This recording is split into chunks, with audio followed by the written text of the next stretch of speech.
Karantina wilayah dan lockdown seperti banyak negara lain di dunia saat berperang melawan corona, pemerintah Indonesia justru punya kebijakan lain, termasuk penerapan darurat sipil. Lalu apa konsekuensi kebijakan ini? Benarkah rakyat akhirnya terpaksa kehilangan hak mendapatkan jaminan kebutuhan dasar dari pemerintah? Simak laporan khas redaksi berikut ini. Dalam rapat terbatas Senin siang kemarin, Presiden Joko Widodo mengumumkan pemberlakuan pembatasan sosial berskala besar yang dibarengi kebijakan darurat sipil. Rencana itu akan dimuat dalam peraturan pemerintah pengganti undang-undang atau Perpu yang akan diterbitkan dalam waktu dekat.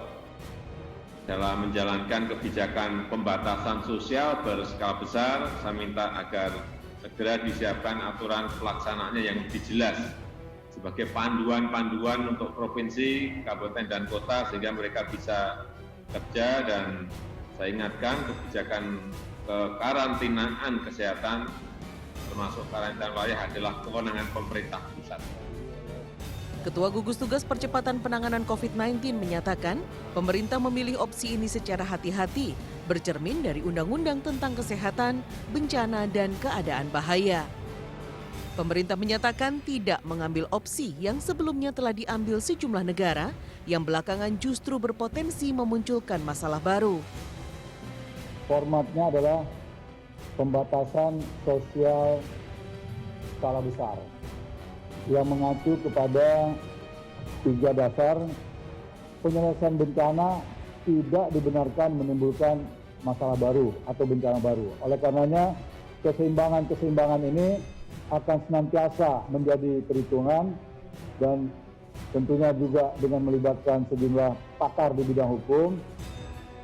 Bila dilihat lebih jauh, menurut Perpu nomor 23 tahun 1959, darurat sipil adalah keadaan bahaya yang ditetapkan Presiden atau Panglima Tertinggi Perang untuk seluruh atau sebagian wilayah negara jika keamanan terancam pemberontakan, kerusuhan, atau bencana alam. Kondisi darurat sipil memungkinkan negara mengatur dan membatasi berbagai aktivitas, menggeledah setiap tempat, mengetahui semua percakapan, hingga membatasi orang berada di luar rumah. Hal utama yang menjadi kekhawatiran banyak pihak adalah ancaman kesulitan untuk memenuhi kebutuhan pangan bila benar ditetapkan darurat sipil. Ada regulasi yang mengatur soal bagaimana karantina kesehatan, yang di dalamnya mengatur bahwasanya pemerintah pusat memiliki kewenangan untuk menetapkan suatu wilayah atau suatu daerah agar bisa diterapkan karantina kesehatan sebagai satu sikap untuk mencegah darurat kesehatan. Keputusan pemerintah tentang aturan pembatasan sosial berskala besar yang dibarengi darurat sipil ini pun sontak menuai kritikan, terutama dari warganet. Tagar tolak darurat sipil pun langsung menduduki trending topik nomor 1 di tanah air sepanjang malam pasca pengumuman Presiden.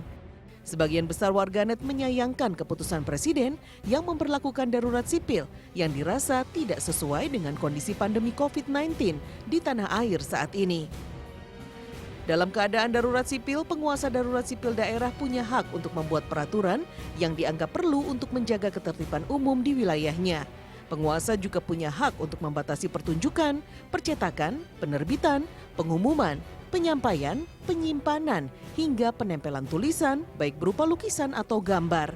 Penguasa juga berhak meminta pejabat polisi atau pengusut lainnya untuk melakukan penggeledahan dengan menunjukkan surat perintah. Penguasa juga dapat membatasi berkumpulnya orang di luar rumah hingga memeriksa secara fisik orang-orang yang dicurigai. Selain itu, kebijakan ini justru memunculkan tanda tanya karena pemerintah terkesan menghindari Undang-Undang Nomor 6 Tahun 2018 tentang kekarantinaan kesehatan yang mewajibkan negara menyediakan kebutuhan pokok warga negaranya. Padahal, regulasi Undang-Undang Penanggulangan Bencana tahun 2007 dan Undang-Undang Nomor 6 Tahun 2018 tentang kekarantinaan kesehatan telah ditandatangani Presiden sendiri. Atau mungkin takut karena biayanya akan besar, pasti besar. Karena kan kalau dilakukan karantina, semua biaya harus dari pemerintah. Nah sekarang kan tidak ada keributan, adanya orang sakit. Orang sakit yang harus ditolong supaya bangsa ini tidak punah. Itu kan. Jadi mengapa pakai undang-undang darurat sipil? Saya nggak tahu siapa yang membisiki telinga presiden. Penasihat mana yang membisikkan. Padahal sumber keuangan negara yang kini terbatas sebenarnya bisa disiasati untuk memenuhi kebutuhan pokok warga negara bila karantina diberlakukan. Salah satunya dengan mengalihkan anggaran pembangunan infrastruktur untuk penanggulangan COVID-19 terlebih dahulu.